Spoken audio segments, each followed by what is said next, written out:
स्वस्तात प्लॉटचे आमिष दाखवून पैशाची लूट, पोलिसांसह एकावर गुन्हा दाखल। नगर शहरातील ही घटना। नालेगाव येथे लोकमंगल गृहनिर्माण सहकारी संस्थेत स्वस्त दरात प्लॉट मिळवून देण्याच्या आमिषाने गोरगरिबांची फसवणूक केल्याप्रकरणी अखेर कोतवाली पोलीस ठाण्यात रात्री गुन्हा दाखल झाला। या संदर्भात कैलास नामपेल्ली, उषा कोयल यांनी फिर्याद दिली असून प्रकाश भुमैया कोटा व अशोक बाळुपुंड अशी गुन्हा दाखल झालेल्या संशयित आरोपींची नावे आहेत। अशोक पुंड हा जिल्हा पोलीस दलात कार्यरत आहे। त्यानेच गोरगरिबांना गंडा घातल्याने पोलीस दलात खळबळ उडाली आहे। फिर्यादी कैलास उषा कोयल यांनी दिलेल्या माहितीप्रमाणे त्यांची प्रकाश कोटा व अशोक पुंड यांच्यासोबत पूर्वीपासून ओळख असून मैत्रीच्या नात्याचा गैरफायदा घेत 2011 साली दोघांनी लोकमंगल गृहनिर्माण सहकारी संस्थान स्थापनेचे आमिष दाखवले।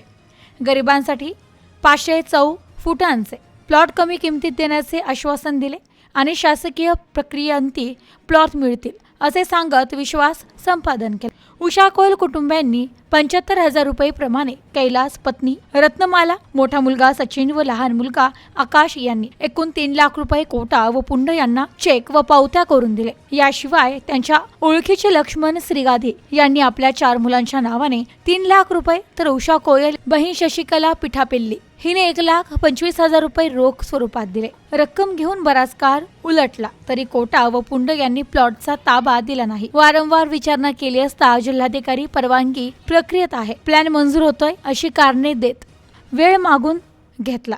शेवटी सरकारी कार्यालयात चौकशी केली असता कोणीही फाईल किंवा प्रस्ताव प्रलंबित नसल्याचे स्पष्ट झाले। तेव्हा ही संपूर्ण बाब फसवणुकीची असल्याचे उघड झाले। उषा कोयल यांनी पोलीस अधीक्षक यांच्याकडे तक्रार अर्ज केला। या अर्जाची कोतवाली पोलिसांनी चौकशी करून या 2 आरोपींविरुद्ध गुन्हा दाखल केलाय, तर अधिक तपास पोलीस करत आहेत। Bureau report, news today 24, Ahilyanagar.